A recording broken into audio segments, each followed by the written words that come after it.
أعوذ بالله من الشيطان الرجيم بسم الله الرحمن الرحيم سبح اسم ربك الأعلى الذي خلق فسوى والذي قدر فهدى والذي أخرج المرعى فجعله غثاء أحوى سنقرئك فلا تنسى إلا ما شاء الله إنه يعلم الجهر وما يخفى ونيسرك لليسرى فذكر إن نفعت الذكرى سيذكر من يخشى ويتجنبها الأشقى الذي يصلى النار الكبرى ثم لا يموت فيها ولا يحيا قد أفلح من تزكى وذكر اسم ربه فصلى بل تؤثرون الحياة الدنيا والآخرة خير وأبقى إن هذا لفي الصحف الأولى صحف إبراهيم وموسى آمنت بالله صدق الله العظيم الحمد لله رب العالمين والصلاة والسلام على خاتم النبيين أما بعد فأعوذ بالله من الشيطان الرجيم بسم الله الرحمن الرحيم. Mes chers frères en islam, répétez après moi. As-salatu was-salamu alayka ya Rasulallah wa ala alika wa ashabika ya Habiballah. As-salatu was-salamu alayka ya Nabiyallah wa ala alika wa ashabika ya Nurallah. Avant d'écouter le discours d'aujourd'hui, essayons de faire de bonnes intentions, car le bien-aimé prophète sallallahu ta'ala alayhi wa sallam a dit niyatul mu'mini khayrun min amalihi, c'est-à-dire l'intention du croyant est meilleure que son action.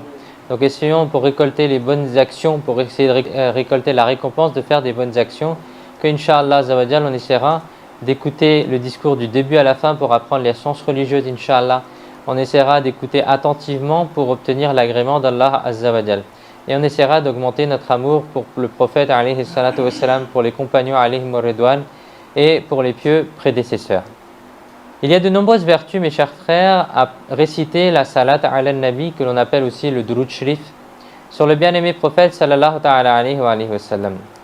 Parmi les nombreuses vertus, il est rapporté que le grand compagnon du prophète bien-aimé, le modèle de la magistrature, Amirul Mu'minin, Sayyidina Umar ibn al-Khattab radiyallahu ta'ala anhu a dit: certes, l'invocation, c'est-à-dire la dua, reste suspendue entre la terre et le ciel, et rien d'elle ne va vers le haut. C'est-à-dire que l'invocation, elle n'est pas reconnue, elle n'est pas acceptée, jusqu'à ce que tu récites la salat sur ton prophète bien-aimé, jusqu'à ce que tu récites le durud sharif sur ton prophète bien-aimé. La dua, elle est quoi? Elle est suspendue, elle est entre la terre et le ciel. Donc c'est pour ça que même lorsqu'on fait dua, même lorsqu'on invoque Allah Azza wa Jal, il faut réciter le durud sharif avant, après en général on dit, pour que la dua elle soit acceptée. C'est comme si on empacte la dua, on emballe la dua dans le cadeau du durud sharif pour que Allah Azza wa Jal accepte notre invocation, Inch'Allah. Donc avec amour, avec respect, avec honneur pour le prophète alayhi salatu wassalam, récitons la salat sur lui. Sallu ala al-habib sallallahu ta'ala ala Muhammad sallallahu alayhi wa sallam. Après deux conférences principalement, on a évoqué les bienfaits du mois de Muharram ou al-Haram, et hier on a évoqué aussi la vie de Sayyidina Abu Bakr as-Siddiq radiyallahu ta'ala anhu, le premier calife de l'islam. Aujourd'hui, Inch'Allah Azzawajal, on va essayer d'évoquer la vie du deuxième compagnon dans l'ordre, la vie du deuxième calife de l'islam, Sayyidina Umar al-Farouq al-A'dam radiyallahu ta'ala anhu. Quels étaient ses karamat, quels étaient ses prodiges, quels étaient les miracles qu'il a accomplis. À la page 74 du livre Karamat et Sahaba, en ourdou, Cheikh al-Hadith Allama Maulana Abdul Mustafa A'azami rahmatullahi ta'ala alayhi a dit que Amir al-Mu'minin Sayyidina Umar al-Farouq al-A'azam radiyallahu ta'ala anhu a envoyé Sayyidina Sariya radiyallahu ta'ala anhu vers la terre de Nahawand pour le djihad, en le désignant comme chef, comme commandant en chef, comme commandant de l'armée islamique, de l'armée des musulmans. Lorsque Sayyidina Sariya radiyallahu ta'ala anhu était en guerre contre les mécréants, Sayyidina Umar radiyallahu ta'ala anhu a soudainement ordonné, tout en prononçant la khutbah sur le member de la mosquée du prophète alayhi salatu wassalam, Ya Sariyatul Jabal, Ya Sariyatul Jabal. C'est-à-dire que Sayyidina Umar al-Farouq al-A'azam radiyallahu ta'ala anhu, alors qu'il faisait la khutbah, en plein milieu de la khutbah, tout d'un coup, qu'est-ce qu'il dit? Il dit Ya Sariyatul Jabal. C'est-à-dire, ô Sariya, ô toi que je t'ai envoyé en tant que commandant en chef de l'armée des musulmans, tournez votre dos vers la montagne, retournez-vous, c'est-à-dire. Alors que Sariya radiyallahu ta'ala anhu, il était à des centaines de kilomètres de là. Les personnes présentes dans la mosquée du prophète, elles étaient étonnées. Elles étaient curieuses. Elles ne comprenaient pas pourquoi Sayyidina Umar al-Farouq al-A'azam radiyallahu ta'ala anhu, il a dit cette parole en plein milieu de la khutbah, en plein milieu du prêche du vendredi. Car Sayyidina Sariya radiyallahu ta'ala anhu, il était envoyé en djihad à des centaines de kilomètres de là, au pays de Nahwan. Alors pourquoi Amir al-Mu'minin l'a appelé aujourd'hui?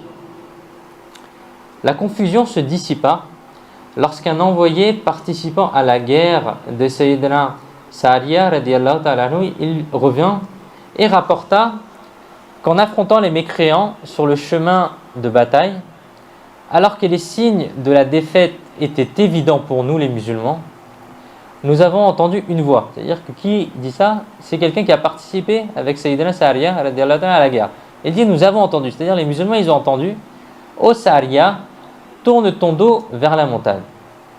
Sayyidina Sariya radiyallahu ta'ala a dit c'est la voix de Amir al-Mu'minin Sayyidina Umar al-Farouq al-A'azam radiyallahu ta'ala. Alors Sayyidina Sariya radiyallahu ta'ala ordonna immédiatement de réorganiser l'armée en tournant le dos à la montagne. Par la suite, nous les musulmans avons attaqué les mécréants avec férocité. En conséquence, cela a renversé le cours de la bataille immédiatement. Et après un certain temps, l'armée islamique, l'armée des musulmans a battu l'armée des mécréants, si sévèrement que les mécréants, face aux frappes de l'armée des musulmans, n'ont eu d'autre choix que de fuir le champ de bataille. Et l'armée des musulmans a ainsi hissé le drapeau de la victoire. Subhanallah. Sallu ala al-Habib, sallallahu ta'ala ala Muhammad, sallallahu alayhi wa sallam. Mes chers frères en islam, en vertu de ce merveilleux prodige de Sayyidina Umar al-Farouq al-A'azam radiyallahu ta'ala anhu, nous pouvons tirer plusieurs points importants. Nous pouvons tirer plusieurs points importants de science et de sagesse. Premièrement, Amir al-Mu'minin Sayyidina Umar al-Farouq al-A'azam radiyallahu ta'ala anhu a pu voir le champ de bataille de Nahwan et a observé sa situation, bien qu'il radiyallahu ta'ala anhu se trouvait à des centaines de kilomètres de là, à Madinatul Munawwara, puis a immédiatement donné la solution à la difficulté que les musulmans rencontraient et l'a donné au commandant en chef de la force islamique. Par ceci, nous arrivons à savoir qu'il ne faut jamais considérer le pouvoir d'entendre et de voir des bien-aimés d'Allah comme celui des gens ordinaires. Puis plutôt, il faut croire qu'Allah Azza wa Jal a accordé un énorme pouvoir de voir et d'écouter à ses bien-aimés, Et le pouvoir de leurs yeux, de leurs oreilles et les autres organes est tellement inégalable et incomparable, et ils ont accompli tellement de merveilles miraculeuses, de prodiges, que l'on ne peut rien d'autre dire que c'est une karama, c'est-à-dire c'est un prodige, c'est un miracle. Deuxième chose qu'on peut tirer de cette histoire, c'est que la voix de Sayyidina Farouq al-A'azam est parvenue à des centaines de kilomètres de là, au lieu de Nahawand, et tout le monde dans l'armée l'a entendu. Et troisième chose, grâce à la baraka de Sayyidina Umar ibn al-Khattab, radiyallahu ta'ala anhu, Allah Azza wa Jal a accordé une victoire mémorable aux musulmans dans cette bataille. Qu'Allah Azza wa Jal le couvre de sa miséricorde et par son entremise nous pardonne sans devoir rendre de compte. Amin. Bijahi khan ben nabiyyin sallallahu ta'ala alayhi wa sallam. Sallu ala al-habib sallallahu ta'ala ala Muhammad sallallahu alayhi wa sallam. Mes chers frères en islam, qui est Sayyidina Umar al-Faruq al-A'zam? Comment est-ce qu'on l'appelait? La kunya du deuxième calife des musulmans, Sayyidina Umar, est Abu Hafs. Et son titre est Al-Faruq et Al-A'zam. Selon une narration, vous, radiyallahu ta'ala anhu, avez accepté l'islam la 6e année après l'annonce de la prophétie. Après l'annonce de la prophétie. Et vous, radiyallahu ta'ala anhu, avez embrassé l'islam après que 39 hommes l'aient embrassé. En fait, vous avez embrassé l'islam grâce à l'invocation du prophète sallallahu ta'ala alayhi wa sallam, car le prophète sallallahu ta'ala alayhi wa sallam avait demandé: Ya Allah Azza wa Jal, soit donne-moi ce Umar, soit donne-moi cette autre personne. Et c'est Sayyidina Umar radiyallahu ta'ala anhu qui a accepté ensuite l'islam. Par son acceptation de l'islam, les musulmans sont devenus très heureux. Et ils ont obtenu un tel soutien que le plus noble des prophètes sallallahu ta'ala alayhi wa sallam a offert la prière publiquement en congrégation, c'est-à-dire en groupe, avec les musulmans à l'intérieur du haram sacré. Et vous, radiyallahu ta'ala anhu, êtes resté engagé dans les expéditions islamiques contre les mécréants en étant un guerrier courageux. Vous, radiyallahu ta'ala anhu, avez contribué à toutes les campagnes islamiques et à toutes les décisions stratégiques de guerre et de paix, dirigées par le plus noble des prophètes, sallallahu ta'ala alayhi wa sallam, en tant que ministre fidèle. Le premier calife, Amirul Mu'minin, Sayyidina Abu Bakr as-Siddiq, radiyallahu ta'ala anhu, a nommé, il a donné comme successeur Sayyidina Faruq al-A'zam, radiyallahu ta'ala anhu, comme calife après lui. Il, radiyallahu ta'ala anhu, exécuta merveilleusement toutes les responsabilités du califat et s'avéra être le digne successeur du prophète bien-aimé, sallallahu ta'ala alayhi wa sallam.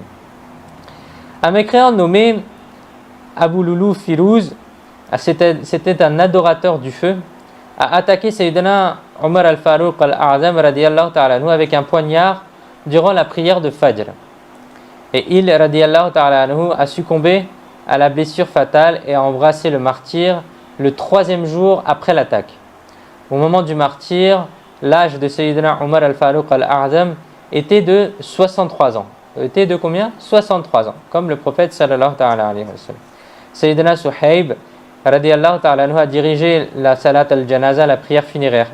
Le dimanche, le 1er de Muharram al-Haram, le 24e année de l'Hégire, ce grand compagnon du prophète sallallahu ta'ala alayhi wa sallam a été enterré dans le giron de Sayyidina Abu Bakr as-Siddiq radiyallahu ta'ala anhu, qui lui-même reposait dans le giron du grand prophète sallallahu ta'ala alayhi wa sallam.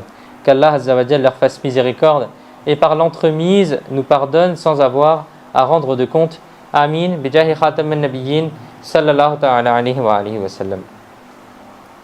Sayyidina Siddiq al-Akbar, Sayyidina Abu Bakr as-Siddiq radiyallahu ta'ala anhu, et Sayyidina Faruq al-A'zam, c'est-à-dire Sayyidina Umar al-Faruq al-A'zam radiyallahu ta'ala anhu, ont tous deux été dotés d'une proximité particulière et distincte avec le saint prophète sallallahu ta'ala alayhi wa sallam dans leur vie terrestre, ainsi qu'après leur mort, c'est-à-dire lorsqu'ils ont été enterrés, ils ont été enterrés dans le giron, tout près du prophète sallallahu ta'ala alayhi wa sallam.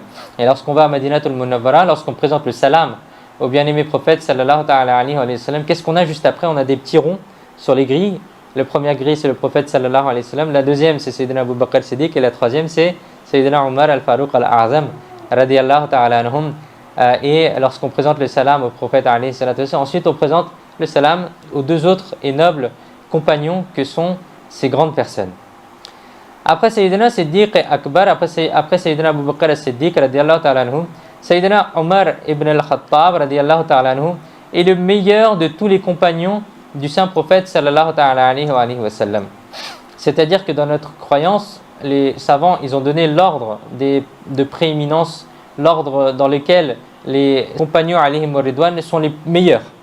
Et après le prophète sallallahu ta'ala alayhi wa sallam, qu'est-ce qu'on dit? C'est que Sayyidina Abu Bakr Siddiq radiallahu ta'ala anhu, c'est Afdalul Bashar Ba'daz Anbiya. C'est-à-dire que c'est le meilleur des personnes après tous les prophètes. C'est qui? C'est Sayyidina Abu Bakr Siddiq radiallahu ta'ala anhu. Et ensuite, c'est qui? C'est Sayyidina Omar al-Farouq al-A'zam radiallahu ta'ala anhu. C'est ce qu'il est dit ici. Vous étiez un modèle d'excellence et avez accompli de nombreux prodiges. En plus d'autres attributs particuliers, Allah Azza wa Jal vous a rendu plus distingué que les autres en vous conférant, en vous donnant plusieurs prodiges, plusieurs miracles, plusieurs karamas. Et c'est ce qu'on va essayer de comprendre. Depuis l'époque du bien-aimé prophète sallallahu ta'ala alayhi wa sallam jusqu'à nos jours, il n'y a pas eu de désaccord entre les vrais croyants concernant la validité de la karama, c'est-à-dire du karamat de prodige. Tous ont été de l'avis unanime que les prodiges, c'est-à-dire les karamats, réalisés par les compagnons bénis du prophète et les awliya, c'est-à-dire les amis d'Allah, sont véridiques. La manifestation des prodiges, c'est-à-dire des karamas, par les awliya, a eu lieu à toutes les époques et il en sera de même jusqu'au jour du jugement, Inch'Allah Azza wa Jal. Maintenant, Inch'Allah Azza wa Jal, quelques autres prodiges réalisés par Sayyidina Omar al-Farouq al-A'zam seront mentionnés. Mais d'abord, écoutons la définition de la karamat, de la karama. À la page 58 du livre Bahar Shariat, volume 1, de Allama Maulana Mufti Muhammad Amjad Ali A'zami, rahmatullahi ta'ala alayhi, il dit: une activité surnaturelle accomplie par un wali, par un wali, est appelée karama. C'est quoi une karama? C'est quelque chose d'extraordinaire, quelque chose que ça sort du commun. C'est quelque chose que on ne peut pas s'imaginer que quelqu'un puisse faire. Et bien c'est ça, la karama, c'est quelque chose qui est extraordinaire, tout comme un miracle est extraordinaire, quelque chose qui sort du commun, quelque chose à quoi on ne s'attend pas que la personne puisse faire. Et bien c'est ça, la karama, pour un wali. Les savants islamiques, rahimahullah salam, sont unanimes sur ce point, que les honorables compagnons, radiyallahu ta'ala anhum, sont les awliya d'Allah, les plus éminents et les plus distingués. Quant aux autres awliya, rahimahullah salam, peu importe leur rang de la wilaya qu'ils peuvent acquérir, mais ils ne pourront jamais atteindre le niveau de la wilaya qu'un honorable compagnon radiyallahu ta'ala anhu possède. Allah Azza wa Jal a accordé un tel statut élevé aux compagnons bénis radiyallahu ta'ala anhum et a accordé des merveilles et des prodiges et une si grande et excellente que si magnifique qu'on ne peut les imaginer pour d'autres saints bénis. C'est-à-dire qu'il ne fait aucun doute que un compagnon est au-dessus de tous les awliya, de toutes les pieuses personnes qui ont survenu après. Et lorsque l'on parle des compagnons, c'est pour ça qu'on dit que tous les compagnons sont destinés au paradis. Parce que si ces nobles personnes ne sont pas au paradis, alors qui d'autre peut aller au paradis? C'est impossible. C'est impossible parce que tous ceux qui sont après les compagnons, ils sont tous en dessous du rang des compagnons. Et si les compagnons eux-mêmes n'iront pas au paradis, alors qui d'autre va aller au paradis? Personne ne peut aller au paradis. Donc c'est pour ça que nous, dans nos croyances, on respecte tous les compagnons. Et tous les compagnons, pour nous, sont destinés au paradis, quoi qu'il arrive, même si ils ont eu des histoires entre eux ou ils ont fait des ijtihad et ils se sont parfois trompés. Malgré cela, nous, notre croyance est que tous les compagnons sont destinés et sont voués au paradis. Et si on peut faire, par exemple, le urs, c'est-à-dire si on peut commémorer le départ de ce monde d'un awliya, d'un wali Allah, d'une personne proche d'Allah Azza wa Jal, alors on peut faire aussi le urs ou la commémoration de départ de ce monde des compagnons. On peut faire des processions, c'est-à-dire des manifestations, ce qu'on appelle le julus, les processions pour les compagnons aussi, alayhim ridwan, etc., etc. Si on peut faire toutes ces choses-là pour les awliya, si on peut donner le nom des mosquées sur le nom des awliya, si on peut donner le nom de nos enfants sur les awliya, alors pourquoi est-ce qu'on ne pourrait pas le faire pour les honorables compagnons? Donc c'est pour ça qu'il faut faire attention que tous les honorables compagnons, on peut donner le nom des mosquées sur les noms des honorables compagnons, on peut donner à nos enfants le nom des honorables compagnons, on peut faire des urs, des khatam sur le nom de n'importe quel compagnon et on peut faire cela indistinctement pour n'importe quel compagnon. Donc il faut faire attention à nos croyances et pas avoir de bourse, c'est-à-dire de la rancœur dans le cœur pour un compagnon en particulier ou pour quelqu'un en particulier. Ça ne fait pas partie de notre croyance dans Ahl Sunnah wal Jama'a. Tous les compagnons, il faut avoir l'amour pour eux, chacun pour eux, il faut avoir l'amour pour eux dans le cœur, pour chacun d'entre eux. Bref, il ne fait aucun doute que les prodiges réalisés par les honorables compagnons n'ont pas était rapporté en grand nombre par rapport à ce qui a été rapporté par la suite des autres awliya. Il faut savoir que l'abondance des prodiges n'est pas le signe ou la preuve de la supériorité de la sainteté, car la sainteté est en effet le nom de la proximité d'Allah Azza wa Jal. Plus une personne possède de proximité avec Allah Azza wa Jal, plus son rang de sainteté sera élevé. C'est-à-dire qu'on ne va pas juger du degré de sainteté ou du degré de awliya de quelqu'un par ses prodiges. C'est-à-dire que ce n'est pas quelque chose qui va permettre de mesurer la grandeur de quelqu'un. Mais les savants, ils ont donné déjà l'ordre de la proximité avec Allah Azza wa Jal. Les compagnons radiyallahu ta'ala anhu ont été dotés d'attributs exclusifs en vertu de la compagnie du prophète sallallahu ta'ala alayhi wa sallam. C'est pourquoi la proximité que possèdent ces hommes saints dans la cour d'Allah Azza wa Jal ne peut être mise à profit par d'autres awliya rahimahullah salam. Bien que les événements de prodiges liés aux compagnons du prophète soient moins nombreux, leur rang est plus élevé que celui de tous les autres awliya. Écoutons une histoire à ce propos. Aux pages 56 et 57 du livre Sawanihi Karbala, Sadrul Afazil Allama Maulana Sayyid Muhammad Na'imuddin Muradabadi rahmatullahi ta'ala a mentionné un incident célèbre dont voici une brève présentation. Lorsque l'Égypte fut conquise, quel pays? L'Égypte, elle fut conquise. Un jour, le peuple égyptien demanda à Sayyidina Amr bin As radiyallahu ta'ala anhu: ô notre chef, il existe une coutume concernant notre fleuve, le Nil. Le Nil, c'est un fleuve qui est très connu en Égypte, selon laquelle il ne coule pas tant que nous ne la réalisons pas. C'est-à-dire tant qu'on ne fait pas quelque chose, le Nil, il ne coule pas, il n'y a pas d'eau dans le fleuve. Il, radiyallahu ta'ala anhu, c'est-à-dire Sayyidina Amr bin As, radiyallahu ta'ala anhu, il demanda: qu'est-ce que c'est? Qu'est-ce que vous faites pour que l'eau du Nil coule?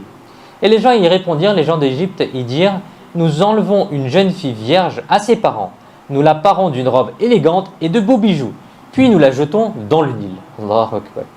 Sayyidina Amr bin As radiyallahu ta'ala anhu a dit: cela ne peut pas du tout être possible là où les enseignements islamiques prévalent et où l'islam abolit ses mauvaises coutumes et pratiques. Cette pratique a donc été abandonnée à ce moment-là. Le débit de la rivière, il devint alors de plus en plus lent. Et finalement, les gens avaient tellement eu peur que l'eau du Nil s'arrête qu'ils ont commencé à déménager, ils ont commencé à émigrer de cet endroit-là. Remarquant cela, Sayyidina Amr bin As radiyallahu ta'ala anhu a raconté toute la situation au deuxième calife, Amirul Mu'minin, Sayyidina Umar bin Khattab radiyallahu ta'ala anhu.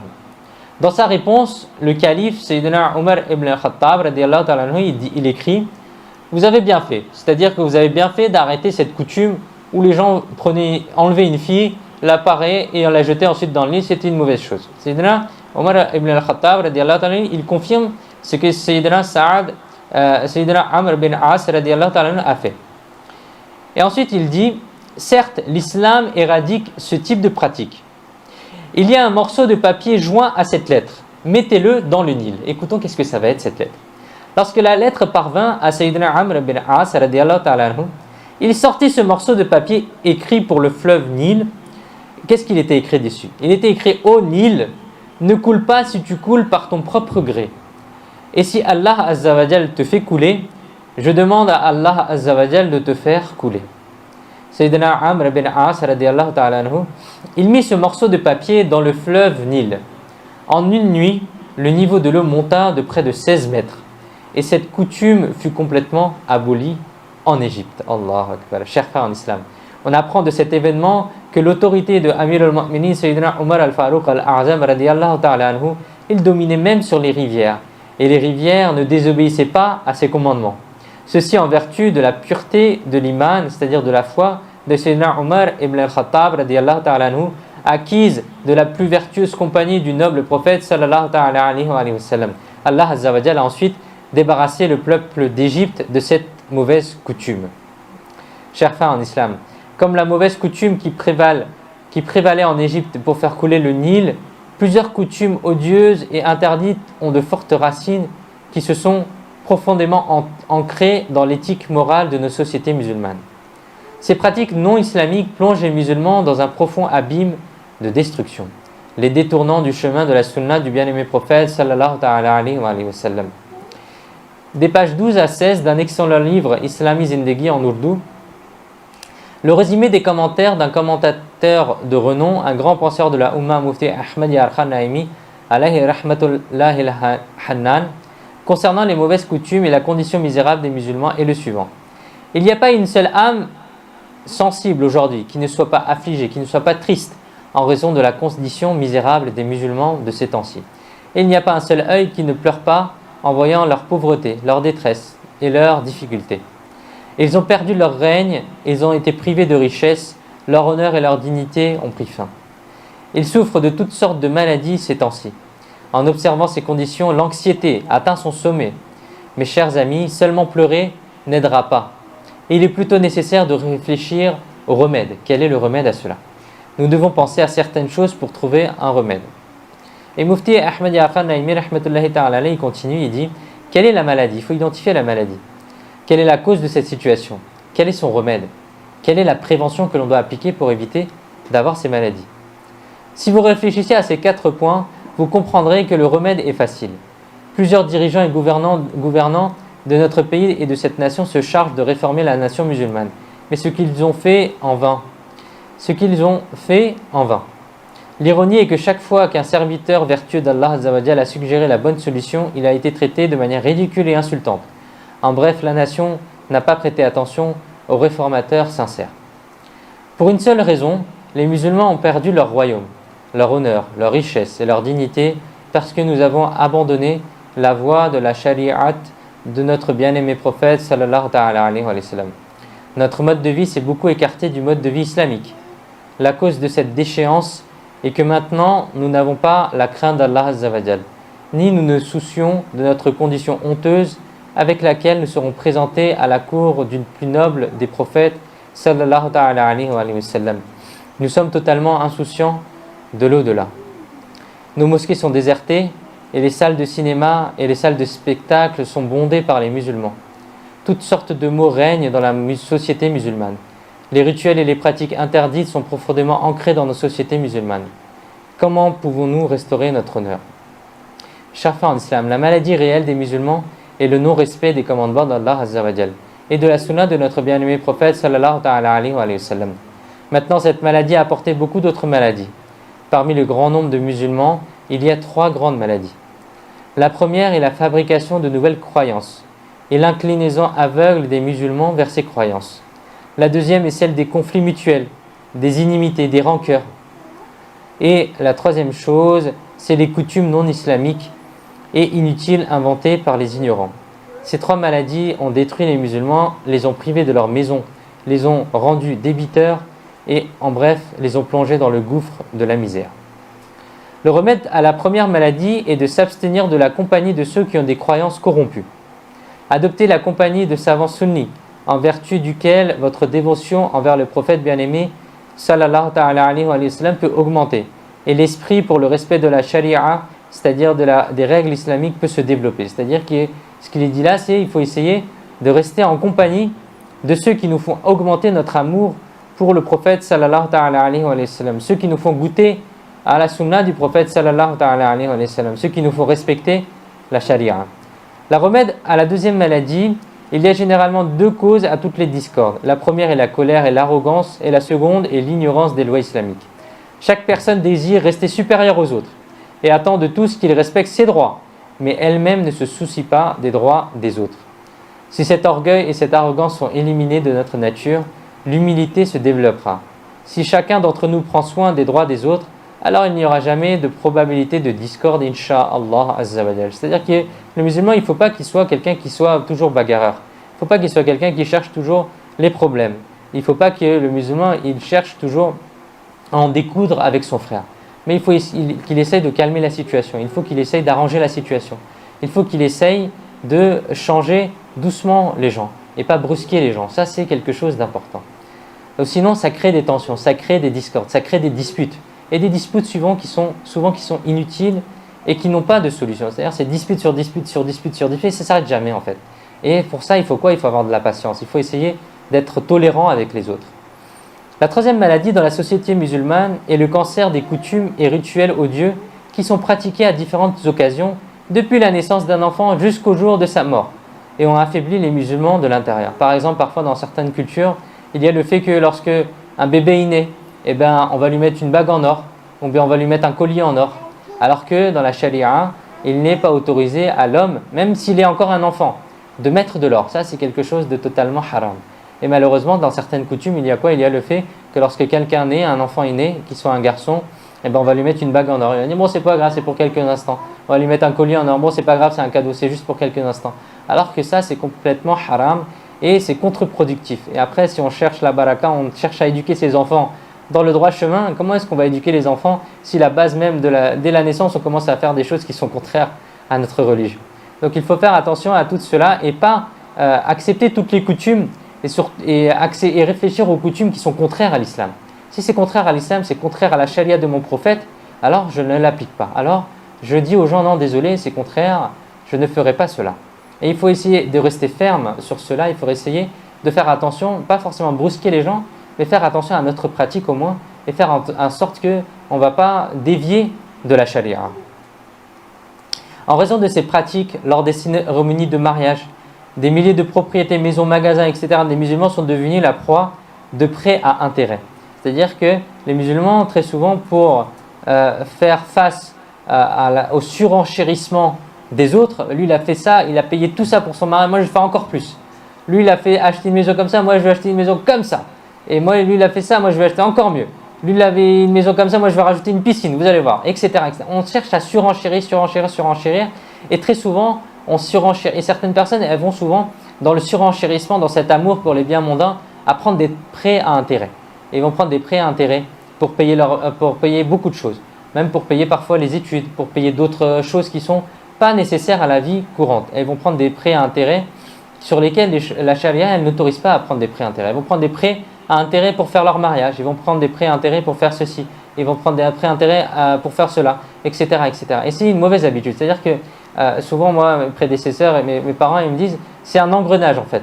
C'est-à-dire qu'une fois la personne, elle commence à prendre un prêt à intérêt pour n'importe quoi, et bien après, ça va devenir une habitude. Il ne va plus réfléchir. Et après, le cœur, il devient scellé et la personne, elle devient habituée à cela et personne n'est là pour lui redire que c'est quelque chose de mauvais. Et c'est pour ça qu'il faut faire attention à ces choses-là et aux coutumes qui sont contraires à l'islam. Ces souffrances et ces agonies de ma nation ont frappé mon cœur de chagrin. Et j'ai un profond désir de servir ma nation. Le Mufti il continue en disant cela. Ces quelques gouttes d'encre utilisées dans cet écrit sont en fait les gouttes de mes larmes. Qu'Allah Azza wa Jal réforme cette nation en vertu de ces mots. J'ai senti beaucoup de gens sont fatigués de ces rituels, sans valeur des mariages et d'autres coutumes, mais ayant peur des railleries, ayant peur des critiques des membres de la famille et de la disgrâce de la famille, ils essayent d'accomplir ces rituels absurdes de n'importe quelle manière, même en faisant un emprunt. Il doit y avoir une personne courageuse qui, supportant les railleries et les critiques de tout le monde, pourrait rejeter tous les rituels prohibés et haram et faire revivre la sunna de notre bien-aimé prophète sallallahu alayhi wa sallam. Car la personne qui fait revivre une sunna, écoutez bien, la personne qui fait revivre une sunna aura la récompense de 100 martyrs. Parce que le martyr qui quitte le monde en étant frappé d'un ou deux coups d'épée seulement, mais un serviteur pieux d'Allah Azza wa Jal continue à recevoir des blessures de la langue des gens tout au long de sa vie. C'est pour ça que son rang il est encore plus élevé, celui qui fait revivre la sunna. Donc essayons nous aussi, par exemple, une des sunnas c'est d'avoir la barbe. Et dans le fiqh hanafi, c'est quoi? C'est wajib, c'est obligatoire. D'avoir une barbe complète d'une poignée au moins. Donc essayons de refaire vivre cette sunna aussi, qui est d'avoir une poignée de barbe sous le menton pour que Allah Azza wa Jal il nous accepte aussi dans sa cour. Sinon, qu'est-ce qu'on dira lorsqu'on descendra dans notre tombe? Lorsque le prophète sallallahu alayhi wa sallam viendra à notre rencontre? Est-ce qu'on va se présenter tout rasé et bien rasé? Ou bien on veut se présenter avec la sunna de notre prophète sallallahu alayhi wa sallam? Et dans le fiqh hanafi, c'est quoi? C'est wajib. Wajib de ne pas raser sa barbe et wajib de laisser pousser une poignée. Et il est sunna de couper en dessous lorsque ça dépasse une poignée. Alors, lorsqu'on prend la poignée comme ça sous le menton, il faut que ça fasse une poignée entière et après on coupe en dessous pour accomplir la sunna. N'oubliez pas que les coutumes et les pratiques courantes sont de deux types. L'une est interdite par la charia et l'autre est dévastatrice et bien souvent, pour les exercer, un musulman peut se laisser aller à contracter des prêts à intérêt, bien que le prêt à intérêt soit un péché majeur. De cette façon, ces pratiques conduisent à de nombreuses difficultés. Il est donc préférable de s'abstenir de ces mots. Amir al-Mu'minin Sayyidina Umar al-Faruq al-A'zam radiyallahu ta'ala anhu, il alla visiter la tombe d'un jeune homme pieux. Et il dit, ô homme, Allah Azza wa Jal, il dit, وَلِمَنْ خَافَ مَقَامَ رَبِّهِ جَنَّتَانِ. Et pour un qui craint de se présenter devant son Rabb, devant son Seigneur, il y a 2 jardins. Dis-moi, jeune homme, c'est-à-dire Sayyidina Umar al-Faruq al-A'zam, il s'adresse à un jeune homme mais qui est dans la tombe. Il n'est pas sur terre, il est dans la tombe. Sayyidina Umar al-Faruq al-A'zam, il dit, dis-moi, ô jeune homme, quelle est ta condition dans la tombe? Ce jeune homme pieux répondit à voix haute 2 fois depuis l'intérieur de la tombe en appelant le nom de Sayyidina Faruq al-A'zam. Mon Seigneur m'a accordé ces 2 paradis. Allah Akbar. C'est-à-dire la personne dans la tombe, le jeune homme, il dit quoi? Mon Seigneur m'a accordé 2 paradis. Qu'Allah Azza wa Jal leur fasse miséricorde. Par leur entremise, nous pardonne sans avoir à rendre de compte. Amin. Bijahi khatam al-nabiyyin sallallahu ta'ala alayhi wa sallam. Subhanallah. Quel grand rang de Sayyidina Umar al-Faruq al-A'zam radiyallahu ta'ala anhu il possédait, et que par les bénédictions d'Allah Azza wa Jal, il est arrivé à connaître l'état de la personne enterrée dans la tombe. De cette narration, on arrive aussi à savoir que la personne qui passe une vie vertueuse et tremble de peur d'Allah Azza wa Jal et craint de se tenir dans la cour sacrée d'Allah Azza wa Jal méritera 2 Jannah, 2 paradis par la grâce d'Allah Azza wa Jal. Félicitations à ceux qui adorent Allah Azza wa Jal dans leur jeunesse et ont la crainte d'Allah Azza wa Jal, que lorsque le jour du jugement, le soleil brûlant sera à 1 km écart, il n'y aura pas d'autre source de protection contre cette grande chaleur brûlante que l'ombre du trône d'Allah Azza wa Jal. Alors Allah Azza wa Jal accordera à cette personne chanceuse l'ombre bénie de son trône. Allah, Allah. En effet, à la page 20 du livre Sayah Kisko Milega en ourdou, il est déclaré par Sayyidina Imam Jalaluddin Suyuti Shafi'i alayhi rahmatullahi al-Kafi. Sayyidina Salman radiallahu ta'ala anhu a écrit une lettre à Sayyidina Abu Darda radiallahu ta'ala anhu que les musulmans qui possèdent ces qualités seraient à l'ombre du trône divin. 2 d'entre eux sont les suivants. Première chose, celui qui est élevé dans une condition telle que sa compagnie, sa jeunesse et sa force ont été dépensés dans les actes qui plaisent à Allah Azza wa Jal. Et la deuxième chose, celui qui fait le rappel d'Allah Azza wa Jal et sa crainte l'a ému aux larmes. Mes chers frères en islam, une personne cherchait Sayyidina Umar al-Faruq al-A'zam radiyallahu ta'ala. Écoutons encore une autre histoire des prodiges, des karamas de Sayyidina Umar al-Faruq al-A'zam. Une personne elle cherchait Sayyidina Umar al-Faruq al-A'zam, elle demandait. Quelqu'un lui dit qu'il radiyallahu ta'ala devait être en train de dormir loin de la ville, en dehors de la ville. Cette personne est sortie alors de la ville et a atteint la banlieue pour le chercher. Et finalement, il a trouvé Sayyidina Umar al-Faruq al-A'zam qui dormait sur le sol en posant sa tête sur son fouet. La personne sortit son épée de son fourreau pour attaquer Sayyidina Umar al-Faruq al-A'zam qui était en train de dormir. Mais tout à coup, 2 lions apparurent de l'invisible et se précipitèrent vers la personne. En voyant cette scène horrible, il a hurlé de terreur. Sayyidina Umar al-Faruq al-A'zam, il s'est réveillé par les cris de cette personne.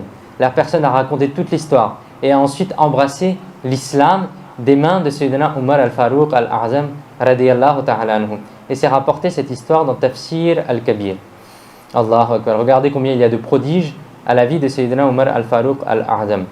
Il est également rapporté que Sayyidina Ibn Umar radiyallahu ta'ala anhu, que son père, Sayyidina Umar al-Faruq al-A'zam radiyallahu ta'ala anhu, avait l'habitude de se lever pour offrir la prière de la nuit. Et à la fin de la nuit, Sayyidina Umar al-Faruq al-A'zam radiyallahu ta'ala anhu, il réveillait les gens de sa maison pour la prière. Puis il récitait le verset suivant, traduction de Kanzul Iman, et ordonne à ta famille d'établir la prière. Et toi-même, sois ferme sur elle. Nous ne te demandons pas de subsistance, nous t'en fournirons. Et l'excellent résultat est pour les gens de piété. Réfléchissons un instant. Combien sommes-nous qui réveillons nos enfants, notre épouse, la mère de nos enfants, chez nous, lorsque c'est la prière de Fajr? Combien d'entre nous faisons cela? Eh bien, Sayyidina Umar al-Faruq al-A'zam, il réveillait le matin c'est les gens de sa maison pour qu'ils fassent la prière. Et c'est important de réveiller les gens chez nous aussi. C'est-à-dire que c'est pas moi je fais ma prière tout seul ou bien je me réveille pas. Non, il faut essayer d'avancer vers Allah Azza wa Jal en famille aussi. Donc il est important de protéger sa famille aussi du feu de l'enfer. Et c'est ce qu'il est dit aussi dans un verset du Coran où il est dit de protéger les gens de sa famille du feu ardent de l'enfer, car c'est quelque chose d'important. C'est pas je vais aller au paradis tout seul, on n'est pas en solitaire. Mais si on veut que par exemple nos enfants ils soient en bonne santé, eh ben pourquoi est-ce qu'on voudrait les jeter en enfer? Non, on ne veut pas les jeter en enfer, on veut qu'ils soient protégés aussi, dans ce monde et dans l'au-delà. Et c'est pour ça qu'il est aussi rapporté par exemple que si on élève nos enfants de manière pieuse, eh ben, il est aussi rapporté par exemple que Une fois, une personne, elle avait un châtiment dans sa tombe. Et la personne, un jour, tout d'un coup, le châtiment, il s'est arrêté. Alors, elle a demandé à Allah Azza wa Jal, ya Allah Azza wa Jal, pourquoi est-ce qu'aujourd'hui, mon châtiment s'est arrêté? Et bien, ce jour-là, Allah Azza wa Jal, il a dit que ce jour-là, ton enfant, il est entré dans la madrasa et il a commencé à dire Bismillahir-Rahmanir-Rahim, et j'ai éprouvé de la pudeur à te donner le châtiment alors que ton fils a commencé à réciter mon nom. Donc il est important, vous voyez, d'avoir une descendance pieuse, d'avoir des enfants pieux et de les éduquer dans l'islam pour que demain, ils soient aussi une source de notre pardon, ils soient aussi une source de bonnes choses sur terre et qu'ils propagent le bien et la droiture en islam. Qu'Allah Azza wa Jal, il nous permette de retenir ce que nous avons entendu et de le propager aux autres. Amin. Bijahi khatam al-nabiyyin sallallahu ta'ala alayhi wa alihi wa sallam. Sallu ala al-habib sallallahu ta'ala ala Muhammad sallallahu alayhi wa sallam.